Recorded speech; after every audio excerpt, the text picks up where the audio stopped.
In a world before writing, before the first wheels and brick buildings, every dawn was not a promise of a new day, but a challenge requiring extreme concentration and instinct.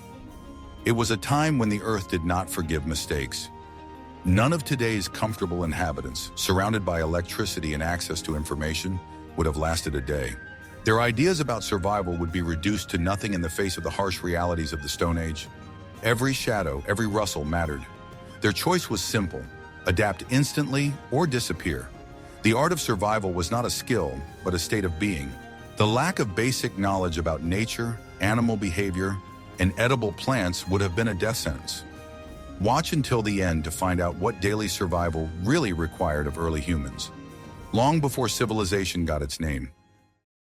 Ancient people constantly faced dangers that seem incredible today. Their lives were fraught with threats invisible to modern humans. For example, a simple scratch from a thorny bush could be a death sentence. They had no antibiotics, no antiseptics, and no basic knowledge of sterilization. Any injury, even the most insignificant, a cut from a stone while butchering an animal, a bite from a disease-carrying insect, or a simple scrape while gathering roots, could lead to rapid infection and death. These infections, caused by bacteria or fungi, spread rapidly throughout the body, leading to purulent inflammation, sepsis, and ultimately death. They lived in a world where microorganisms were invisible killers, and the immune system was under constant pressure, fighting countless pathogens without any outside help. A common cold, which today can be treated with a couple of pills and bed rest, could turn into severe pneumonia with an unpredictable outcome, and a simple bruise could be fatal due to internal bleeding or subsequent infection. In addition, they were surrounded by invisible dangers from plants. Many edible herbs had poisonous doubles that were almost indistinguishable in appearance. For example, some types of hemlock are very similar in appearance to edible parsley or wild carrots. But consuming even a small part of the plant causes paralysis and death. The deadly poisonous berries of belladonna, which could be confused with wild cherries or blueberries, caused hallucinations, convulsions, and cardiac arrest. Mistaking one plant for another meant certain death, often painful and quick. Their survival depended on a deep, intuitive knowledge of their environment, passed down from generation to generation through strict oral instruction, demonstration, and harsh experience. This skill had no parallel in the modern world, where all food undergoes strict quality control, is clearly labeled and sold in packaging. Do you think you could distinguish edible berries from deadly poisonous ones in an unfamiliar forest, without books or the internet, relying only on the experience of previous generations and your instincts? What do you think about this? Could you survive such a life? Share your thoughts in the comments. Their diet was extremely meager and unpredictable.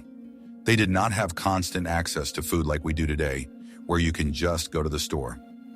Every meal was the result of exhausting hunting or gathering, and there was never any guarantee of success. They ate what they could find: seasonal berries, roots, and game. Their bodies were adapted to long periods of starvation and sudden overeating when they managed to catch a large animal, such as a mammoth, deer, or bison. They had no means of preservation other than drying or smoking, which was limited in volume and time.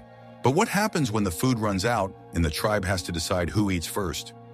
It was not a question of morality, but of the survival of the group.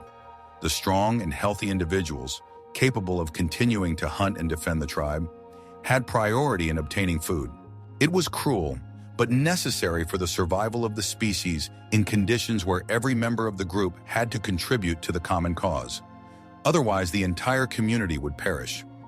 Their energy needs were enormous due to constant physical exertion, migrating long distances in search of food, exhausting hunts, making tools, and calories had to be obtained with incredible effort. This was not just discomfort, it was a constant feeling of being on the brink of life and death, when every day was a struggle for survival. And here's what's interesting.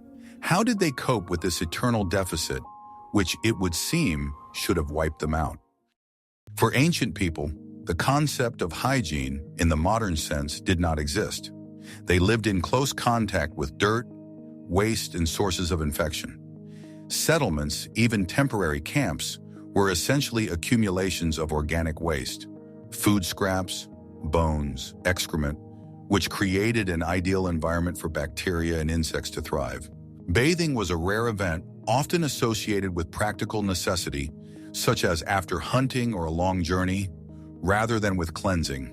Their bodies were home to various parasites that live both on the skin and inside the body. These creatures not only caused constant discomfort, but also actively transmitted dangerous diseases such as typhus or plague, about which ancient people, of course, had no idea. They did not know about the existence of bacteria and viruses, nor did they understand the causes of disease. Any contamination of food or water, for example, drinking from stagnant pools or using unwashed hands, could lead to serious intestinal disorders such as dysentery, cholera, and salmonellosis. In their conditions, without medicine or qualified help, these conditions often ended in death from dehydration and exhaustion.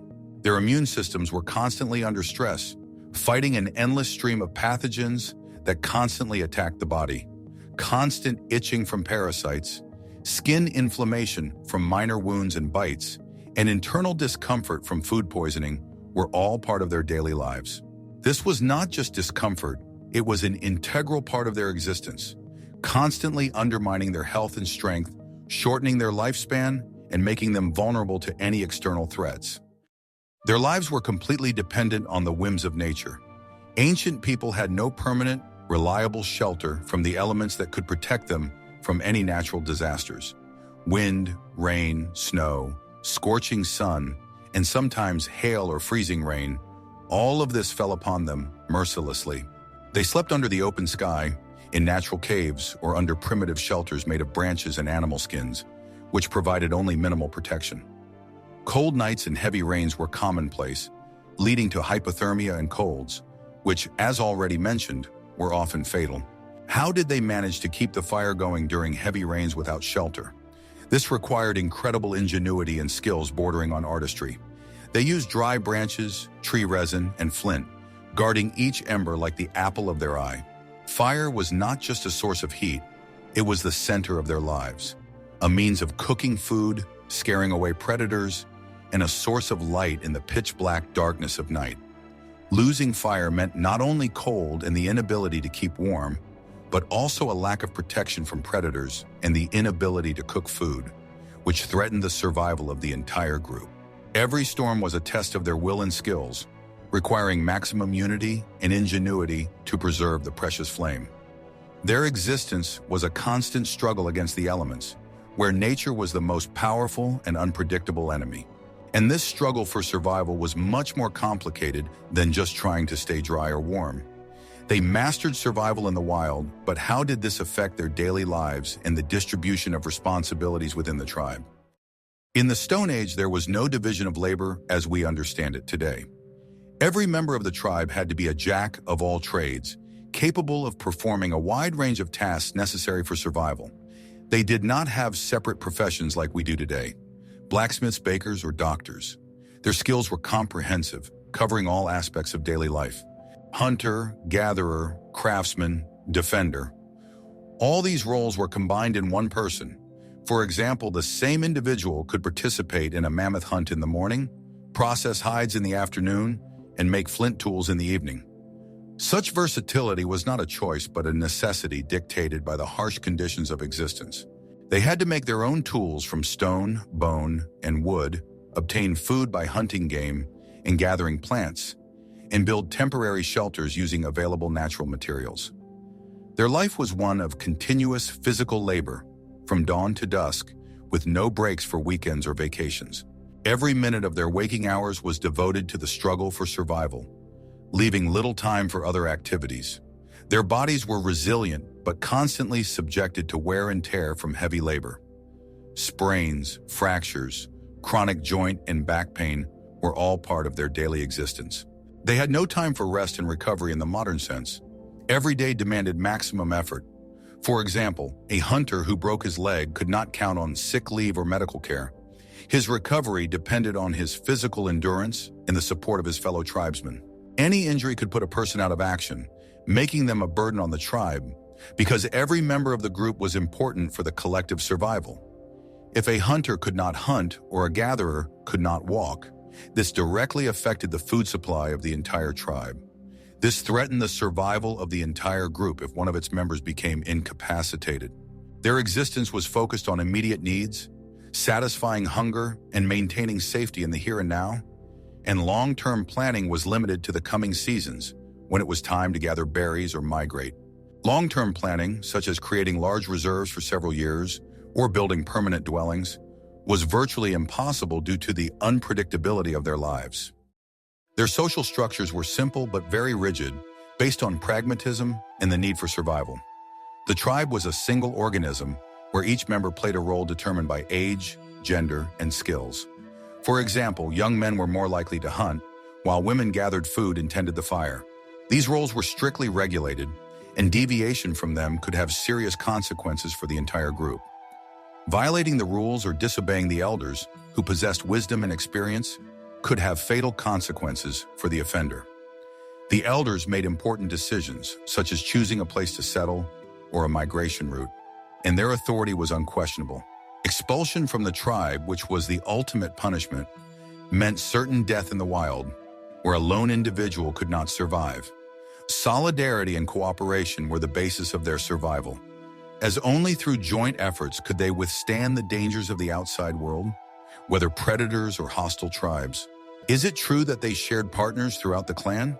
Concepts of family and property were different from today and differed significantly from our ideas of monogamy and personal ownership.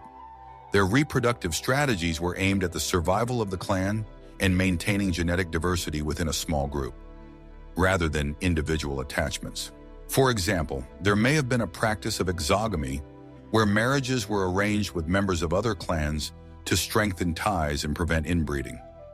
This did not mean chaos or disorderly relationships, but was based on pragmatism and the need to maintain the viability of the clan in conditions of high mortality.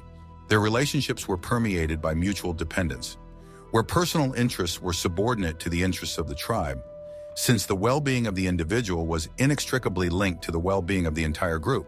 Understanding this aspect of their lives gives us an idea of how fundamentally different their society was from ours, and how much their existence depended on each member of the community. These strict rules and dependencies in their society determined not only their personal lives, but also how they passed on knowledge and learned from the world around them. These strict rules and dependencies in their society determined not only their personal lives, but also how they passed on knowledge and learned from the world around them. But how, without schools or writing, did they preserve and pass on their invaluable experience from generation to generation?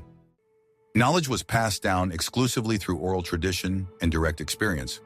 They had no schools, books, or writing, which made the learning process extremely slow and laborious. Children learned by observing adults and imitating them, as well as by participating in everyday activities from an early age. Everything they knew came from older members of the tribe or through personal mistakes, which often cost them their lives. For example, misidentifying a poisonous plant or making a mistake when making a tool could lead to death or serious injury. Knowledge about plants, animals, how to make tools, rituals. All of this was stored in memory and passed down from generation to generation. This knowledge included information about animal migration routes, the properties of various plants, hunting techniques, and rules of behavior within the tribe. This limited the speed at which information could be accumulated and disseminated. Each new generation began its learning process practically from scratch, relying only on what it had learned from its predecessors. One generation could forget something important, and that knowledge would be lost forever, which could have catastrophic consequences for the tribe's survival. Their horizons were limited to their immediate territory and experience. They could not draw knowledge from external sources or distant cultures. There were no abstract concepts or scientific research as we understand them, as there were no tools for systematizing and analyzing information. Their intellect was focused on solving specific, pressing problems of survival, rather than on philosophical musings or the creation of complex theories about the world. Ancient humans lived in constant fear of predators. Wolves, cave lions, bears, saber-toothed tigers all posed a deadly threat, especially to lone individuals or small groups. Their lives were filled with the risk of encountering these dangerous animals, which viewed humans as potential prey. They had no firearms or sturdy houses capable of withstanding the onslaught of a large beast. Their defense consisted of primitive spears with stone tips, sharp rocks, and fire. Fire was one of the most effective means of deterrence, but it had to be constantly maintained. At night, when visibility was minimal, the danger increased many times over. It was in the darkness that predators became most active, and every sound could mean an approaching threat. They slept lightly, always alert. Any unusual rustle could wake them instantly. Every rustle could mean a predator was approaching, so their sleep was shallow and fitful. Keeping watch by the fire was a vital ritual that ensured the safety of the entire tribe at night. Even while hunting, they were always on guard, as they themselves could become prey rather than hunters. This constant state of alertness placed enormous stress on their psyche and physiology, requiring incredible endurance. Their survival was a constant balancing act between hunting and avoiding becoming prey themselves. And this struggle for existence left them no chance to build up large reserves or make long-term plans, which will be discussed in the next chapter. Their lives were devoid of the concept of reserves in the modern sense. They lived for the day, obtaining food for immediate consumption, unable to create large storage facilities. They had no barns, no cellars, nor even the primitive means of long-term food preservation that we use today. Food storage was a problem due to the lack of technologies such as salting, smoking, or freeze-drying, which would have allowed food to be preserved for long periods without spoiling. Meat quickly spoiled in the heat, becoming inedible after just a couple of days, and wild plant harvests were strictly seasonal and dependent on weather conditions, offering no guarantee of a stable food source. This meant that they were constantly searching for food, moving with animal migrations or the ripening of fruits to avoid starvation. They did not plan years in advance, as their existence was too unpredictable. Their planning horizon was limited to the coming seasons, at most the following year, and even then with great uncertainty about the harvest or the success of the hunt. It was impossible to build up large reserves, which made them extremely vulnerable to any unexpected events. Droughts, floods, crop failures, or sudden climate changes that could deprive them of their food sources. For example, an unexpectedly harsh winter could lead to starvation and death if game and edible plants were depleted faster than expected. This constant uncertainty was an integral part of their existence, leaving no room for long-term investments or savings, as every day was a struggle for survival that required immediate decisions. Their tools were primitive: stone axes, flint knives, and bone needles. These tools were made by hand, without the use of complex devices, and required the craftsman to have a deep understanding of the materials. They used readily available natural materials such as obsidian, flint, bone, and horn, choosing them for their strength and the sharpness that could be achieved. The manufacture of each tool required enormous effort and time, as well as considerable skill and patience, passed down from master to apprentice. For example, creating a good flint axe capable of cutting through an animal carcass could take several hours of painstaking work of shaping and sharpening. These tools were inefficient compared to modern ones, which significantly increased the labor required to perform any task, whether it was cutting up the carcass of a huge animal or gathering small berries. For example, processing hides required a tremendous amount of time and physical effort, using stone scrapers to remove meat and fat, and then softening the skin by repeatedly stretching and scraping it. This was not just an inconvenience. It was the basis of their technological level, which dictated the pace and complexity of their lives, making every process very labor-intensive. They were limited by the materials available in their environment, and their ingenuity was evident in their maximization of these primitive resources, finding new uses for familiar objects. Each tool was the result of a deep understanding of the properties of stone and bone, as well as centuries of experience passed down from generation to generation, which allowed them to improve their skills and tools. Life in the Stone Age was a continuous marathon of survival, where every second counted. Their daily life was far from romanticized notions, permeated by hunger, cold, disease, and constant danger. They could not rely on technology or social institutions. Their only supports were their instincts, willpower, and tribal cohesion. Their world was harsh and unforgiving, requiring absolute adaptation to changing conditions. They did not simply survive, they evolved, forming the foundations upon which all of human civilization was later built.